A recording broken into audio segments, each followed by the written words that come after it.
બગસરાના જૂની હળિયાદી ગામે મહિલાઓ બની આત્મનિર્ભર.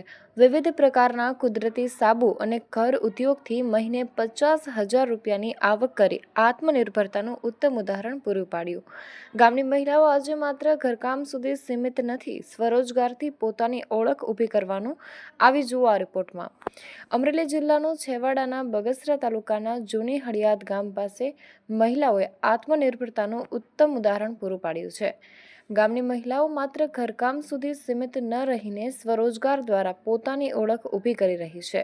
ખાસ કરીને કુદરતી અને હર્બલ સાબુ બનાવવાના વ્યવસાયથી મહિલાઓ મહિને 50,000 રૂપિયા સુધીની આવક મેળવી રહી છે, જે ગ્રામીણ વિસ્તારમાં એક મોટી સિદ્ધિ ગણી શકાય.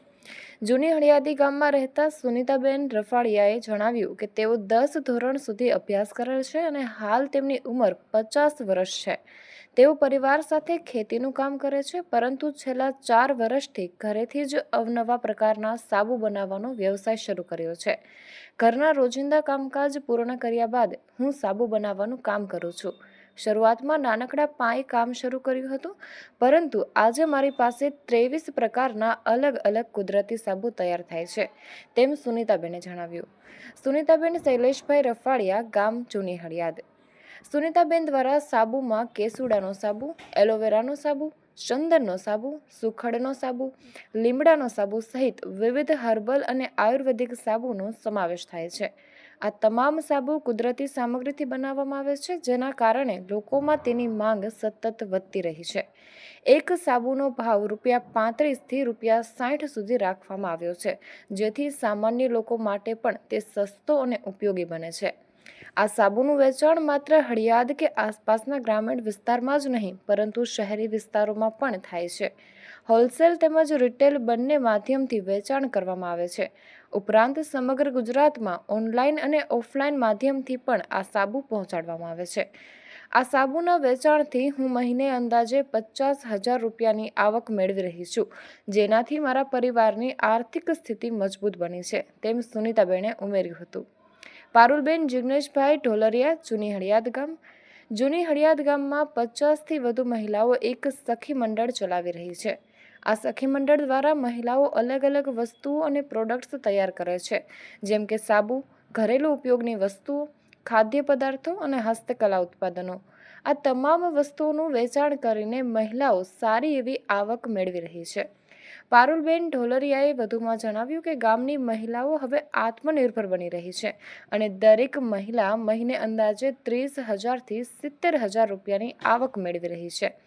આ સફળતાના કારણે ગામમાં મહિલાઓનું નામ સન્માન સાથે લેવામાં આવે છે. સમાજમાં તેમને નવી ઓળખ અને પ્રતિષ્ઠા મળી છે, તેમજ અન્ય મહિલાઓ માટે પણ પ્રેરણારૂપ બની છે. જૂની હળિયાદ ગામની મહિલાઓએ સાબિત કરી બતાવ્યું છે કે યોગ્ય માર્ગદર્શન, મહેનત અને આત્મવિશ્વાસથી ગ્રામીણ વિસ્તારમાં પણ સફળ ઉદ્યોગ ઊભો કરી શકાય છે.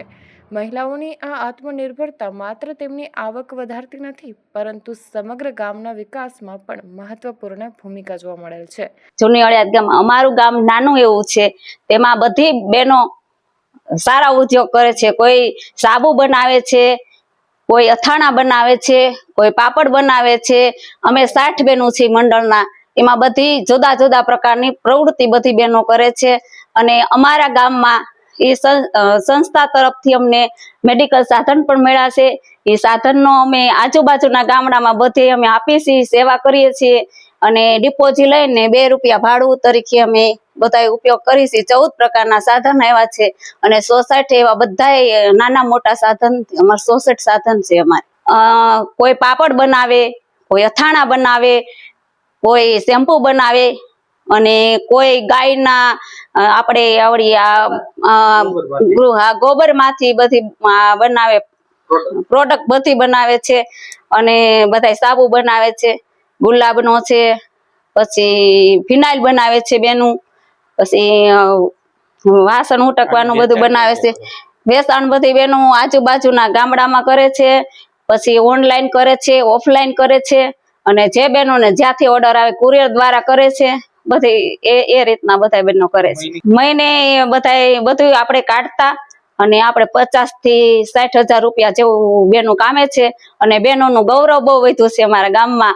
અને અમારે બધોય જસ થાય છે અમારે દેવસનભાઈ ને અને આ વિશ્વ માનવ સેવા કલ્યાણ દ્વારા અને અમારા બહેનોને. અમે સખી મંડળમાં મહિલા બહેનો બધા હળી મળીને કામ કરીએ છીએ. ઓર્ગેનિક સાબુ બનાવીએ છીએ, શેમ્પુ બનાવીએ છીએ, તેલ બનાવીએ છીએ, બધું બનાવીએ છીએ. પાપડ બનાવીએ, અથાણા બનાવીએ છીએ અને અમારું સેલિંગ કરે છે. હોલસેલ ને ભાવે અમે વેચાણ કરીએ છીએ અને ઓનલાઈન થી દ્વારા કરીએ છીએ. અમે આ વખતે 50 થી 60,000 રૂપિયા તો ખાલી ખર્ચ સમય 25 પ્રકારના સાબુ બનાવીએ છીએ. વિશ્વ વાત્સલ્ય માનવ સેવા ટ્રસ્ટ બગસરામાં હું 20 વર્ષથી કામ કરું છું અને અમારી જે સંસ્થા છે એ બહેનોને અને બાળકોને ખેડૂતો સાથે કામ કરે છે 20 ગામોમાં. અને ખાસ કરીને અમે બહેનોને અલગ અલગ આરસીટી હોય કે કેવી કે જુનાગઢ હોય કે અમરેલી હોય કે બાગાયતી વિભાગ હોય કે અલગ અલગ વિભાગો દ્વારા અમારી બહેનોને અમે અલગ અલગ તાલીમ અપાઈએ ગામડે ગામડે ત્યાં લાવીએ. અને ત્યાં બહેનોને અલગ અલગ પાપડની હોય, સાબુની હોય, અથાણા, પાપડ કે અત્યારે આમળાની સિઝનો આમળાની કેન્ડી હોય, આ બધી અલગ અલગ તાલીમ અપાય. અને બહેનોને તાલીમ લીધા પછી માર્કેટિંગ કઈ રીતે કરવું અને પેકિંગ કઈ રીતે કરવું અને બહાર સુધી રાજ્ય તાલુકા લેવલ, જિલ્લા લેવલ અને રાજ્ય લેવલ સુધી એ બહેનોને અમે એમને મોકલીએ. મેળા બધા હોય એમાં બહેનોને મોકલીએ જેથી એ બેન પોતે બહાર નીકળતી થાય અને પોતે અહીંયા એનું માર્કેટિંગ કરે. અને અત્યારે એક બેન અમે જોઈએ તો મહિનામાં 20,000 થી લઈને 60-70,000 સુધી પોતે કમાય છે. અને એમના ઘરમાં એનું બેનનું માન બહુ વધ્યું છે. ખાસ તો પેલા બેનને એના ભાઈના નામથી ઓળખતા હતા, હવે બેન થી થાય. એટલે બહેનોને પોતે આત્મનિર્ભર બન્યા અને એને પોતે એમ થાય કે મારું એમ કે સમાજમાં મારી ઓળખ થઈ. એટલે સંસ્થાનો ખાસ હેતુ આપણો એ છે કે બહેનો પગભર થાય, હાથ લંબાવે નહીં અને પોતાના બાળકોને પણ એમાંથી કીધું ને મેં ડોક્ટરો બને, એન્જિનિયર બને. અત્યારે બહેનોને બહુ ખુશી છે અને સારું એવું કામ કરે છે બહેનો.